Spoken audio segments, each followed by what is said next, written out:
share a story with you about a trip I took to Haiti a couple years ago.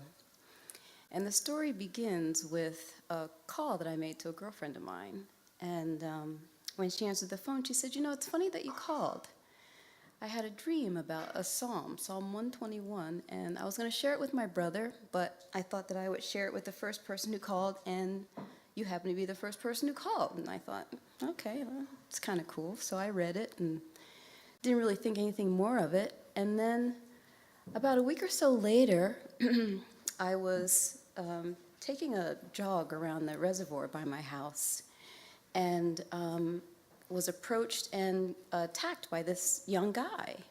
And the whole thing left me reeling. I was angry about it and suddenly scared to be in my own neighborhood walking by myself.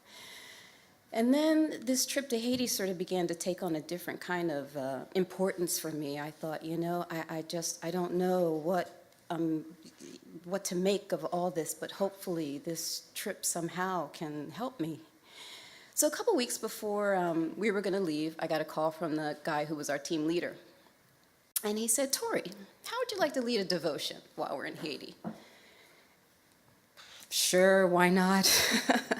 I had no idea what I was going to say, but I thought I'm sort of stepping outside of me to take this trip in the first place, so why not? I'll do devotion leader. I didn't think about it, of course. I thought maybe the psalm my girlfriend sent me, I can, read that, start with that, but I just didn't think about it anymore. And then the last day I had of work, I get an email from the same friend of mine that sent me this psalm.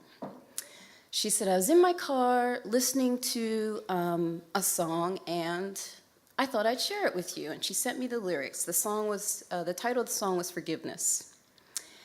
And I thought, I don't really have any interest in engaging that right now, whatever. But I printed it, and I stuck it in this Bible that we were supposed to take with us on the trip. And I thought, maybe I'll read it while I'm in Haiti. I really don't feel like engaging that right now. So off I go to Haiti. It's the day I'm supposed to lead my devotion, and that's the day I think about what I'm going to say.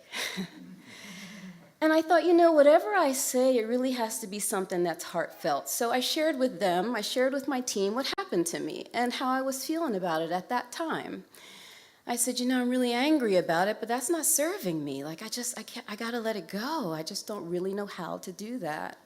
The other part of me was thinking, I need somehow to maybe feel some compassion for this guy. What must his life have been like to feel like it was okay to do something like that? So one of the things I packed for the trip was this meditation pendant that I had. And when I decided to pull it out during the trip, it broke, but it kind of just broke in my hands. I had a really pretty orange stone. It had a crystal on it, another little stone on it, and I was glad that I didn't lose too much of it, but I just stuck it away, and as I was kind of rifling through my things, I come across the lyrics to this song again, and I decided I would just, read it. And as I read it, the last stanza of it just hit me, and it said, I want to finally set it free, so show me how to see what your mercy sees. Help me now to give what you gave to me, forgiveness. And I thought, how many times have I asked for that? Maybe it's time I think about giving that consideration to somebody else, as hard as that felt. So in Haiti, we were helping this village build a new church. And I put everything away and went over to the work site. And they were talking about leaving something behind, just sort of as a remembrance of us being there, just something we could kind of bury with, in the foundation of it. And I said, this is really personal, but I have a stone I want to leave.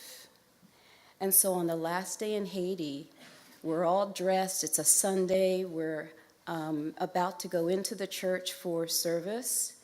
And everybody's standing around. We're kind of at the spot that's going to serve as the foundation for this church. And people have picked up a stone that's there. And I've got my really pretty orange stone. I have a picture of it in my slides. And I said to everybody, I shared my story with you.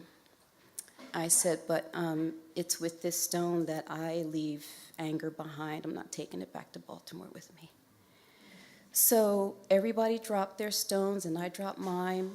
We walk into the church, and it was a beautiful service, such a really lovely send-off, lots of really nice singing.